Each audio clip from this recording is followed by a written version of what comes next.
اللہ تعالی وبرکاتہ۔ وعلیکم السلام ورحمۃ اللہ تعالی وبرکاتہ۔ حضرات الحمدللہ ہم نے اب تک رمضان المبارک کے حوالے سے روزوں کے متعلق، سحری کے متعلق، افطار کے متعلق اور نماز تراویح کے متعلق بہت سارے مسائل ہم نے سماعت کیے، اور اللہ تعالیٰ کی توفیق سے ہماری معلومات میں کافی اضافہ ہوا ہے۔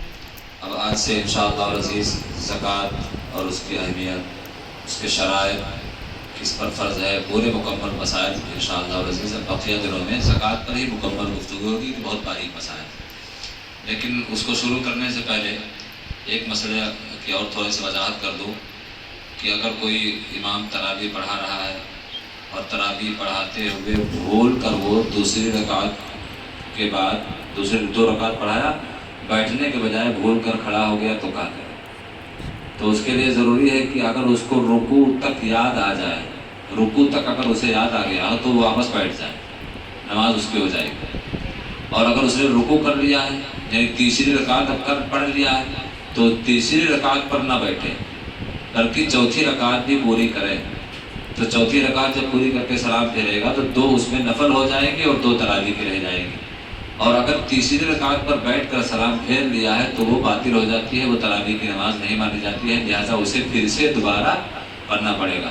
تو 2 رکعت پہ اگر بیٹھنا بھول جائے، اگر رکوع تک اس کو یاد آ جاتا ہے تو پلٹ آ جائے اور تشہد وغیرہ پڑھ کے سلام پھیر لے، اور اگر رکوع کے بعد سجدے میں چلا گیا ہے تو تیسری رکعت پوری کرے، تیسری کے بعد پھر چوتھی رکعت بھی پوری کرے، پھر سلام پھیرے، تو 2 نفل شمار کی جائیں گی اور 2 تراویح کے۔ اور اگر تیسری رکعت میں بیٹھ کر سلام پھیر دیا ہے تو وہ نماز باطل ہو جاتی ہے، اس کی رکعت کا پڑھنا دوبارہ ضروری ہے۔ اب آئیے زکوٰۃ کی طرف ہم چلتے ہیں۔ زکوٰۃ یہ اسلام کا ایک اہم فریضہ ہے اور اس میں بہت ساری حکمتیں پوشیدہ ہے۔ جہاں دنیا والے مالدار حضرات آسائش و زیبائش میں جیتے ہیں اور اپنی نعمتوں اور اپنی نعمتوں کو اپنے اوپر آسان کرتے ہیں، تو زکوٰۃ ہی ایک ایسا ذریعہ ہے کہ جہاں اس کے غریب بندے بھی ان نعمتوں سے بہرور ہوتے ہیں۔ جہاں دیگر ضروریات ہم لوگ اپنے بآسانی پوری کر سکتے ہیں، تو ہماری دی ہوئی زکوٰۃ سے غربا، مساکین، فقراء اور مدارس عربیہ یہ لوگ اپنی اپنی ضروریات شرعی طور پر پوری کرتے ہیں۔ زکوٰۃ دینے والوں کے لیے میں نے جمعہ بیان کیا تھا کہ ان کی کیا فضیلتیں ہیں۔ سب سے اہم فضیلت یہ ہے کہ وہ بندہ اپنے رب کے رحمت سے قریب ہو جاتا ہے، اور میدان محشر میں زکوٰۃ جو ہم ادا کرتے ہیں وہ زکوٰۃ کا مال ہمارے لیے پل صراط پر سواری بنے گی، اور وہ ہمیں پل صراط پر بآسانی سے گزار کر جنت میں لے جائے گی۔ جو لوگ زکوٰۃ نہیں دیتے ہیں اس کے بارے میں بھی قرآن و حدیث میں بہت ساری حدیثیں وارد ہیں اور بہت سختی کے ساتھ بیان کیا گیا ہے۔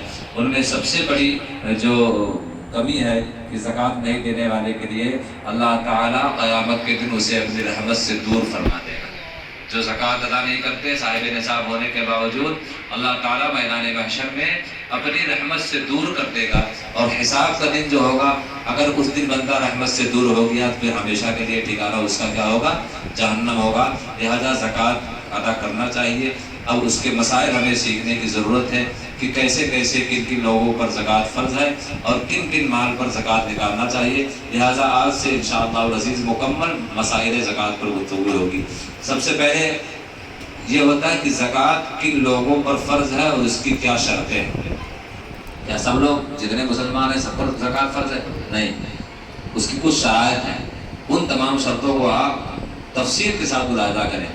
تو کہتے ہیں زکوٰۃ ہر ایسے آدمی پر فرض ہے جن میں مندرجہ ذیل شرطیں پائی جائیں۔ آگے شرطیں بیان کی جا رہی ہیں، وہ شرطیں اگر اس انسان کے اندر پائی جائیں گی تو اس پر زکوٰۃ فرض ہے۔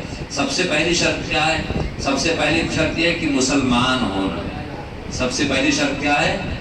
مسلمان ہو۔ جب بیان وغیرہ کیا جائے تو اس میں برائے مہربانی بات وغیرہ نہ کیا کریں، کیونکہ اس سے ایک تو برکتیں ظاہر ہوتی ہیں، اور کچھ بات ایسی اہم بات اگر میں بتا کے نکل جاؤں گا تو آپ کے ذہن میں نہیں رہے گی، بعد میں آ کے پھر پوچھو گے کہ حضرت یہ کیا ہے وہ کیا ہے، تو لہٰذا بغور سماعت کریں، یہ درس کا طریقہ ہے۔ تو شرائط زکوٰۃ کے لیے پہلی شرط کیا ہے کہ وہ مسلمان ہو۔ لہٰذا کافر پر زکوٰۃ واجب نہیں ہے، مسلمان پر ہی زکوٰۃ واجب ہے۔ یعنی کوئی کافر مسلمان ہوا تو اسے یہ حکم نہیں دیا جائے گا کہ وہ زمانۂ کفر کی زکوٰۃ ادا کرے، اب وہ اسلام لایا ہے، اب اگر وہ صاحب نصاب ہے اور اس پر سال گزر گیا ہے تو اس پر زکوٰۃ واجب ہے۔ اور اسی کے برعکس اگر کوئی معاذ اللہ کوئی مرتد ہو جائے تو زمانہ اسلام میں جو زکوٰۃ نہیں کی تھی، ایسا نہیں کہ وہ ساقط ہو جائے گی، زمانہ اسلام میں جو زکوٰۃ وہ زکوٰۃ اس کو پورا کرنا پڑے گا۔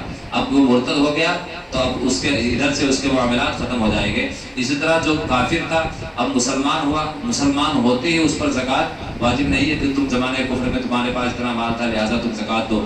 اب وہ صاحب ایمان ہوا ہے، اب اس کے مال پر 1 سال کا گزرنا ضروری ہے، سال گزر جائے گا تو پھر اس کے مال پر زکوٰۃ واجب ہوگی۔ دوسری شرط ہے بالغ ہونا، بالغ ہونا، لہٰذا نابالغ پر زکوٰۃ واجب نہیں ہے چاہے جتنے کا مالک ہو۔ بہرحال کچھ لوگ تو آج کل زکوٰۃ بچانے کے لیے کرتے ہیں کہ اپنی بچیوں، نابالغ بچیوں کا کیا کرتے ہیں کہ اس کا زیور بنا کے رکھ دیتے ہیں اور کہتے ہیں نابالغ ہو اس کو مالک بنا دیتے ہیں کہ بھائی اس کی تو زکوٰۃ ہی نہیں۔ ایسا کرنا درست نہیں ہے، ایسا کرنا درست نہیں ہے۔ ہاں اگر کوئی نابالغ اپنی کامیابی کی بنیاد پر یا کسی اور طریقے سے وہ کسی مال کا مالک بنتا ہے تو جو اس کی ملکیت میں ہے اس پر زکوٰۃ واجب نہیں چاہے جتنا کا مالک ہو جائے۔ لہٰذا زکوٰۃ کی فرضیت کی دوسری شرط کیا ہے؟ بالغ ہونا، آدمی مسلمان ہو، بالغ ہو۔ تیسری شرط یہ ہے عاقل ہونا، یعنی عقل والا ہونا، پاگل اور مجنون پر زکوٰۃ نہیں ہے۔ لہذا پاگل اور مجنون شخص کو اگر پاگل پن اور جنون پورے سال کھیل لے تو اس پر زکوٰۃ واجب نہیں ہے۔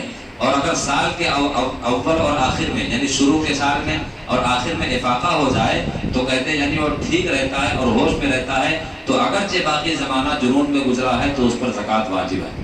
سال بھر اگر وہ پاگل پنتی میں رہا تو اس پر زکوٰۃ واجب نہیں ہے، لیکن سال کے شروع میں اور سال کے آخر میں وہ ٹھیک رہتا ہے تو اور اگرچہ بیچ میں وہ سال بھر پاگل رہتا ہے تو اس شخص پر زکوٰۃ واجب ہو جائے گی۔ چوتھی شرط ہے آزاد ہونا، غلام جو ہوگا وہ چاہے جتنا مالک ہو جائے اس پر وہ زکوٰۃ واجب نہیں ہے۔ آزاد جو آدمی ہے اس پر ہی زکوٰۃ واجب ہے۔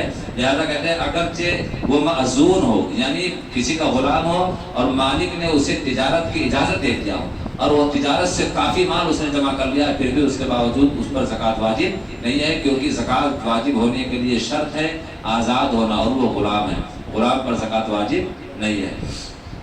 پانچویں شرط ہے مال زکوٰۃ کے نصاب کا مالک ہونا، مال زکوٰۃ جو ہے نا ان کا نصاب کا مالک ہونا، اور وہ کیا ہے؟ لہٰذا اگر مال زکوٰۃ کے نصاب 7.5 تولہ سونا یا 52.5 تولہ چاندی یا اس کی قیمت سے کم ہے تو زکوٰۃ واجب نہیں ہے، یا 7.5 تولہ سونا یا 52.5 تولہ چاندی یا اس کی قیمت یا دیگر مال زکوٰۃ ہے جیسے مال تجارت ہے، اگر ان سب کو ملا کر میں نے یہ مسئلہ بتا دیا ہے کہ اگر صرف سونا ہے، اگر کسی کے پاس صرف سونا ہے اور وہ 7.5 تولہ سے کم ہے تو اس پر زکوٰۃ واجب نہیں ہے، لیکن سونے کے ساتھ اگر کچھ چاندی ہے، کچھ روپیہ ہے، کچھ زیور ہے، کچھ مال تجارت ہے تو اب سونے کی مقدار نہیں دیکھیں گے بلکہ چاندی کی مقدار۔ 52.5 تولہ چاندی کی قیمت اس وقت 28-30 ہزار تقریباً ہوتی ہے۔ اب اگر کسی کے پاس 650 ملی گرام سونا، کتنا؟